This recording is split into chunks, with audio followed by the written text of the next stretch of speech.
નમસ્કાર. સ્વસ્થ રહેવાના 73 ઉપાય. સ્વાસ્થ્યને સારું રાખવું હોય તો ભાત ખાધા પછી દૂધ ન પીવું. ટેટી કે તરબૂચ ખાધા પછી પાણી ન પીવું જોઈએ, તેનાથી કોલેરા થઈ શકે છે. રોજ થોડું જીરું ખાવાથી કિડની સાફ થાય છે. આદુનું પાણી પીવાથી શરીરમાં જમા થયેલું લોહી ફરવા લાગે છે. વધુ પડતી ચા પીવાથી વારંવાર પેશાબ થાય છે. જો તમારા પગની એડીમાં તિરાડ પડી ગઈ હોય તો સરસવના તેલમાં થોડી હળદર ભેળવીને લગાવવાથી એડી ઠીક થઈ જશે. ગોળ સાથે ભાત ખાવાથી કફ અને ગળામાં ખરાશ જેવી સમસ્યા ક્યારેય થતી નથી. તુલસીના પાન ખાવાથી પેશાબ કરતી વખતે થતી બળતરામાં રાહત મળે છે. ચા પીતા પહેલાં તરત જ થોડું ઠંડુ પાણી ન પીવું જોઈએ, તે માથું ગરમ થઈ જાય છે. ધાણાનો રસ લગાવવાથી માથાની ટાલ પર વાળ ઉગવા લાગે છે. હૃદયને સ્વસ્થ રાખવા માટે ગ્રીન ટીનો ઉપયોગ ફાયદાકારક છે. આપણે માથાની નીચે ઓશીકું રાખવાનું ટાળવું જોઈએ. તેનાથી આપણી કરોડરજ્જુ અને ગરદનને તકલીફ થઈ શકે છે. જો શક્ય હોય તો તમારા માથા નીચે સુતરાઉ કાપડ મૂકો. કબજિયાત હોય તો માખણમાં જીરું ભેળવીને ખાઓ. તજનું સેવન કરવાથી પેટના દુખાવામાં રાહત મળે છે અને જૂની ઉધરસમાં પણ રાહત મળે છે. જે લોકો જમ્યા પછી સ્નાન કરે છે તેમની ત્વચાનો રંગ કાળો થઈ જાય છે. ગોળમાં અનેક ઔષધીય ગુણો છે. ગોળનું નિયમિત સેવન કરવાથી અનિયમિત પીરિયડ્સને નિયંત્રિત કરવામાં મદદ મળે છે.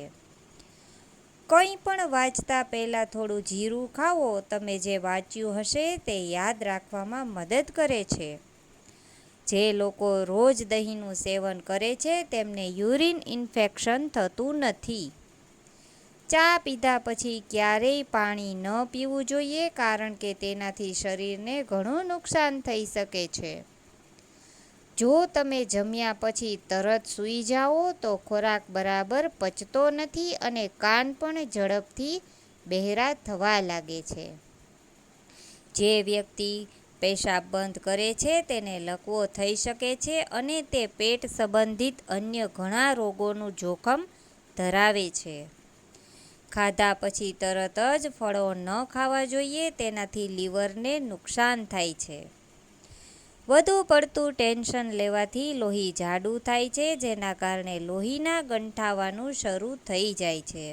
તેથી વધારે ટેન્શન લેવાથી હાર્ટ એટેકનો ખતરો વધી જાય છે.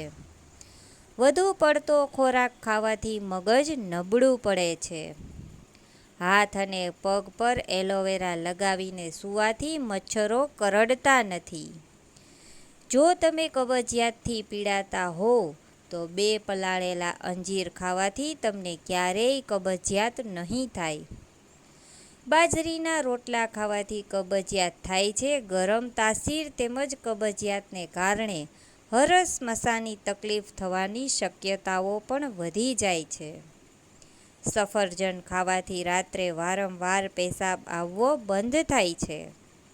જો તમારે સ્વસ્થ અને સુંદર રહેવું હોય તો તમારા આહારમાં રોટલી અને ભાતનું પ્રમાણ ઓછું કરો અને ફળો વધુ ખાઓ. મધ અને તજના સેવનથી કબજિયાત, ગેસ અને એસિડિટીમાંથી રાહત મળે છે અને કોલેસ્ટ્રોલ પર કામ કરે છે. આયુર્વેદ અનુસાર, જો તમે આંતરિક નબળાઈ અનુભવી રહ્યા છો તો તમારે દૂધ સાથે શિલાજીતનું સેવન કરવું જોઈએ. લીલી ઇલાયચી ખાવાથી છાતીની બળતરામાં રાહત મળે છે. જો તમને પીરિયડ્સ દરમિયાન તમારી પીઠમાં તીવ્ર દુખાવો અથવા જકડતા લાગે તો તમારા માટે શારીરિક શ્રમ કરવાનું ટાળવું સારું રહેશે, નહીંતર આ તમારા શરીરમાં દુખાવા વધી શકે છે. ડુંગળીનું અથાણું ખાવાથી એનિમિયા મટે છે. જો તમે મચ્છરોથી પરેશાન છો તો સૂતી વખતે તમારી પાસે મીઠાનું પાણી રાખો. આખી રાત મચ્છર તમારાથી દૂર રહેશે. જો આપણે રાત્રે ભાત ખાઈએ તો આપણને ઊંઘમાં તકલીફ થઈ શકે છે. જો તમને ક્યાંક મોજ આવી ગઈ હોય તો ઘેટાના દૂધથી હળવા હાથે માલિશ કરો. તમારી મોજ સંપૂર્ણપણે ઠીક થશે અને દુખાવામાં પણ રાહત થઈ જશે. ગરમીને કારણે એલર્જી હોય તો દહીંમાં કાકડી ભેળવીને ખાઓ. એલર્જીથી રાહત મળશે. કાળા જીરાના તેલથી શરીર પર માલિશ કરવાથી હાડકાં મજબૂત થાય છે. જ્યારે તમે છીંક આવવાનું શરૂ કરો છો ત્યારે તમારું માથું નમાવો અને તમારી યાદશક્તિમાં સુધારો થશે. જે મહિલાઓ ઉકાળેલા કોળાનું પાણી પોતાના માથા પર લગાવે છે તેમના વાળ ઝડપથી વધે છે અને ઝડપથી સફેદ થતા નથી. નાળિયેરના તેલમાં લીંબુનો રસ ભેળવીને લગાવવાથી શરીરની ખંજવાળ મટે છે. ડુંગળી કાપીને બીજા દિવસે ઉપયોગ માટે રાખવાથી પેટના રોગો થશે. રાત્રે તાજી હવામાં સૂવાથી વ્યક્તિનું મગજ સારું કામ કરે છે. જો તમને તમારા ઘૂંટણમાં દુખાવો હોય તો તમારા આહારમાં સલાડ તરીકે કાકડીનો ઉપયોગ કરો.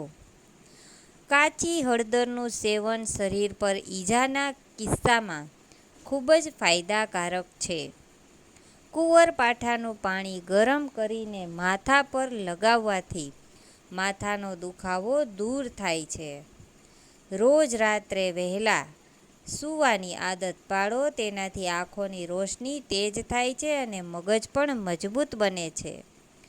દાડમના દાણા ખાવાથી શરીરની વધારાની ચરબી ઓગળે છે.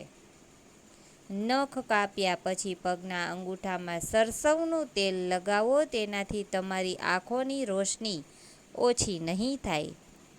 4 ચમચી દેશી ઘીમાં થોડું કેસર ભેળવીને રાત્રે સૂતા પહેલાં લેવાથી કબજિયાતની સમસ્યા દૂર થાય છે. દરરોજ દહીં જલેબીનું સેવન કરવાથી ત્વચા હાઇડ્રેટ રહે છે. સાથે જ ચહેરા પર પિમ્પલ્સ અને ટેનિંગની સમસ્યા હંમેશા દૂર રહે છે. કોળાને કાપીને આંખો પર લગાવવાથી આંખોની રોશની વધે છે. સ્તનપાન કરાવતી સ્ત્રીઓએ ઠંડી વસ્તુઓનું સેવન ઓછું કરવું જોઈએ. બ્લેકબેરીનો ઉપયોગ દાંતની સમસ્યાઓ અને શ્વાસની દુર્ગંધ દૂર કરે છે. જો તમને તમારા દાંતમાં ખટાશ લાગતી હોય તો બદામ ખાઓ. ખટાશ દૂર થઈ જશે. ઈસબગુલ પાવડર પાણીમાં અને થોડો લીંબુનો રસ ભેળવી પીવાથી વજન ઘટાડવામાં મદદ કરે છે. મલાઈમાં થોડો લીંબુનો રસ ભેળવીને રાત્રે સૂતા પહેલાં હોઠ પર લગાવો. તેનાથી તમારા હોઠની કાળાશ દૂર થઈ જશે. મોટી એલચી ખજૂર સાથે ખાવાથી વૃદ્ધ સ્ત્રી પણ જુવાન દેખાય છે. દરરોજ સૂતા પહેલાં તમારા પગના તળિયા અને હથેળીઓને તેલથી માલિશ કરો. આ તમને ઘણી બીમારીઓથી બચાવશે. મગજમાં ગરમી લાગે તો તરબૂચ ખાઓ. મગજને ઠંડક આપે છે. ચહેરા પર કરચલીઓ અને ફ્રીકલ્સ દેખાવા લાગ્યા હોય તો કાકડીનો રસ થોડા દિવસો સુધી લગાવો. ફાયદો થશે. ચીકુનું શેક બનાવીને પીવાથી દ્રષ્ટિ સુધરે છે અને શરીર પણ ફિટ રહે છે. ચણાનું શાક ખાવાથી વૃદ્ધાવસ્થામાં પણ શરીરમાં શક્તિ જળવાઈ રહે છે. રાત્રે સૂતા પહેલાં લસણની પેસ્ટને પેટ પર લગાવવાથી પેટનું ફૂલેલું મટે છે. ચહેરા પર ટામેટાં કાપ્યા પછી અડધા ટામેટામાં થોડો કોફી પાવડર ઉમેરીને હળવા હાથે 1-2 મિનિટ સુધી મસાજ કરવાથી ચહેરો ચમકદાર બને છે. જે વ્યક્તિ વધારે વિચારે છે અને ટેન્શન લે છે તેના ચહેરા પર કરચલીઓ દેખાવા લાગે છે. લાકડાના કાંસકાનો ઉપયોગ કરો. આનાથી વાળ તૂટવા ઓછા થશે અને મજબૂત રહેશે. થોડી હળદરમાં એલોવેરા મિક્સ કરીને લગાવવાથી ચહેરાના ડાઘ દૂર થાય છે. વરસાદની ઋતુમાં કાચું સલાડ ખાવાનું ટાળવું જોઈએ. કારણ કે વરસાદની ઋતુમાં આ વસ્તુઓમાં બેક્ટેરિયા શરીરમાં પ્રવેશ કરે છે.